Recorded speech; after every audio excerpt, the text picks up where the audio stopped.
Unless your name's Doctor Who or Rob Holding's hairline, it's hard to come back from the dead like some sort of zombie, but that doesn't mean it's impossible. Recently, we've touched on clubs that have gone under due to financial struggles or major dips in league standings, and to counteract this negativity, we're going to focus on the positive today and look at the clubs that have come back from the cold, grisly grips of the Grim Reaper. Over the years, countless clubs have gone under only to return in one way or another. Now, I just want to be crystal clear, while I've said Wimbledon FC and AFC Wimbledon are separate clubs, which they are, I'm going to stand by that until the day I need bringing back to life. It could still technically be used as an example. A Phoenix club is a different club to the one that went under in most cases, but it is still a version of the club that's been brought back to life. With that being said, welcome to Good Sport Reviews. My name is Lewis and this is 10 clubs that came back from the dead. And if you like the sound of this video, then make sure to subscribe and go check out the other videos we've made here on the channel.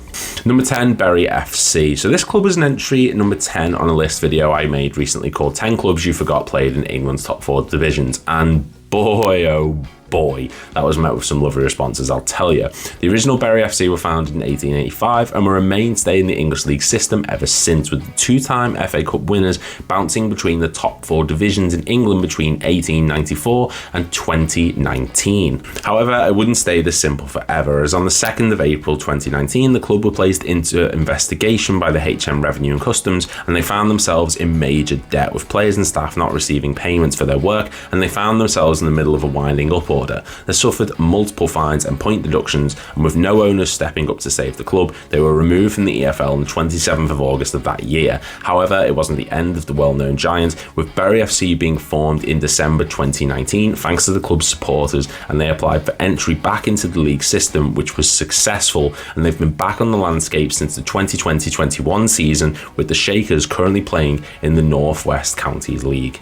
Number 9, Hereford United. Hereford United were founded 100 years ago in 1924 and spent the early years of their existence in the Birmingham Combination League before entering the Southern League after World War II. They achieved different levels of success during their existence, including knocking Newcastle out of the FA Cup in 1972 and actually won the 3rd Division title in 1976. Unfortunately for the Bulls, they'd find themselves in the Conference League after being relegated in 1997 and weren't promoted back until they won the playoff final in 2006 against Halifax Town 3-2.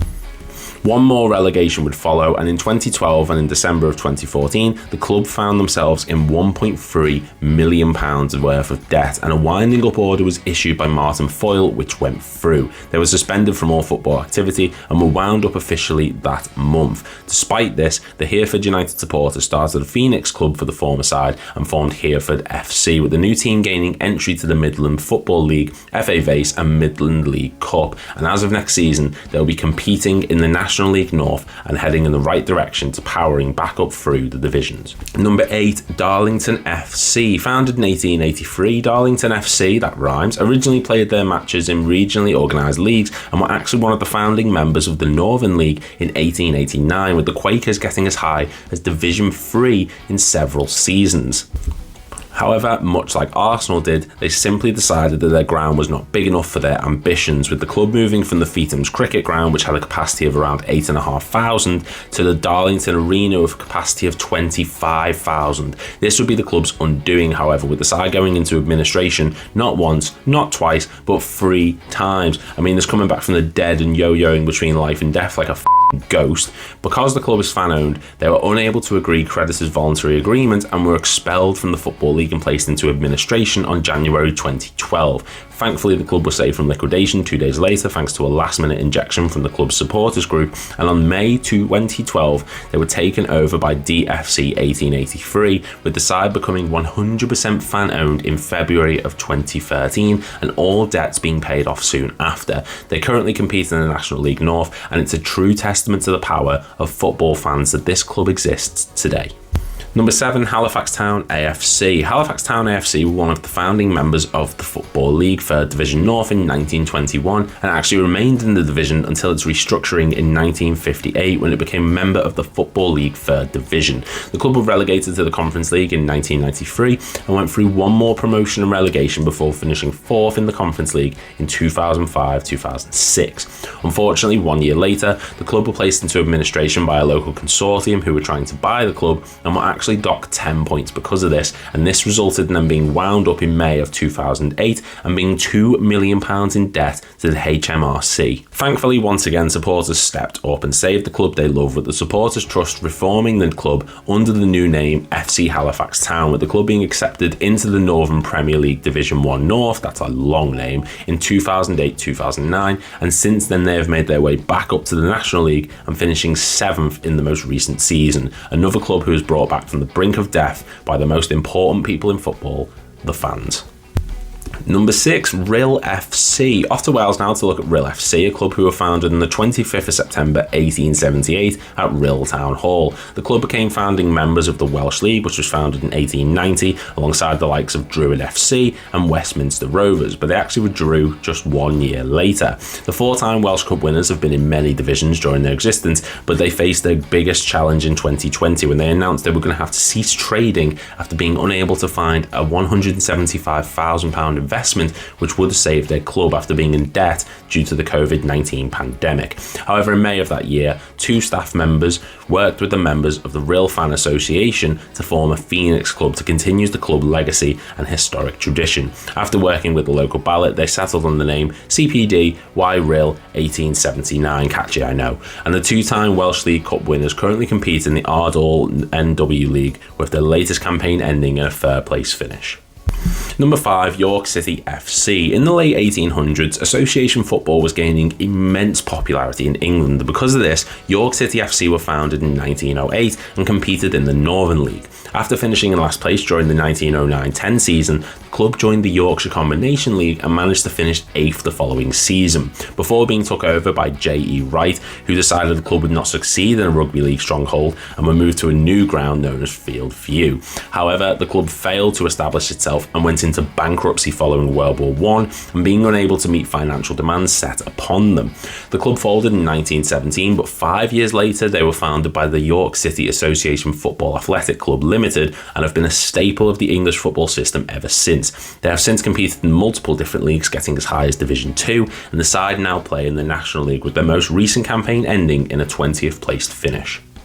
Number 4, Newport County AFC. Newport County began life in the Southern League before being invited up to become founding members of the Football League 3rd Division in 1920. Since then, they've gone on to win the Welsh Cup in 1980 and a 3rd Division South title in 1939. But following their relegation from the 3rd Division in 1987, the club went into free fall, then finishing bottom the following season on a minuscule 25 points and putting an end to their 60-year stay in the Football League.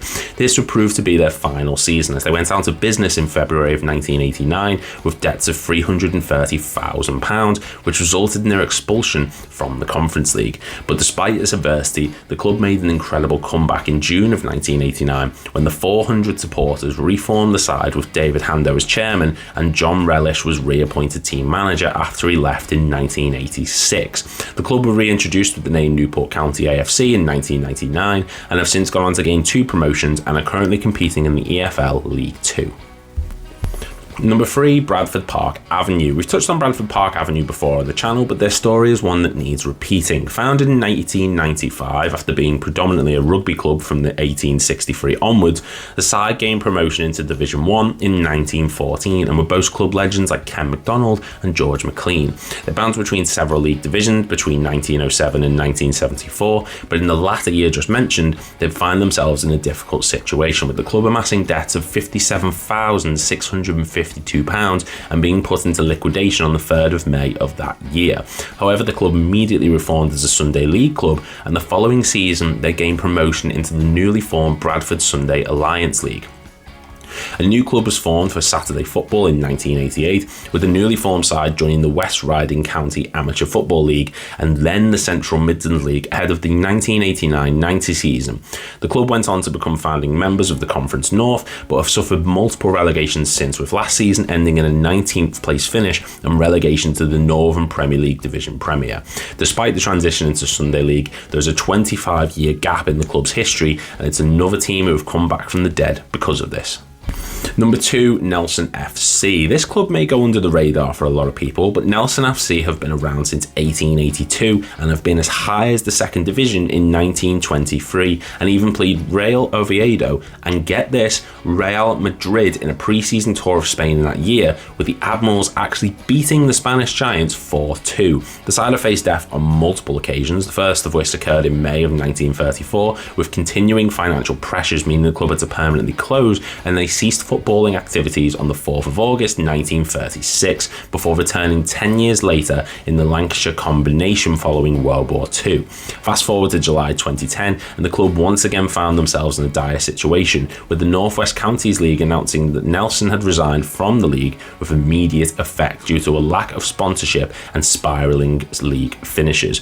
The club applied to rejoin the North West Counties League for the 2011-12 season, with the team being reintroduced and eventually being crowned NWCFL Division 1 champions. And number 1, Rangers FC. It would take a video in and of itself to discuss the history of Rangers Football Club, but here we go. One of the most famous sides in European history, Rangers have an incredible history, winning 55 Scottish League titles, 34 Scottish Cups, and 1 European Cup Winners' Cup. But despite all this success, they faced the brunt of financial issues in 2012 when they were placed into administration and entering the process of liquidation.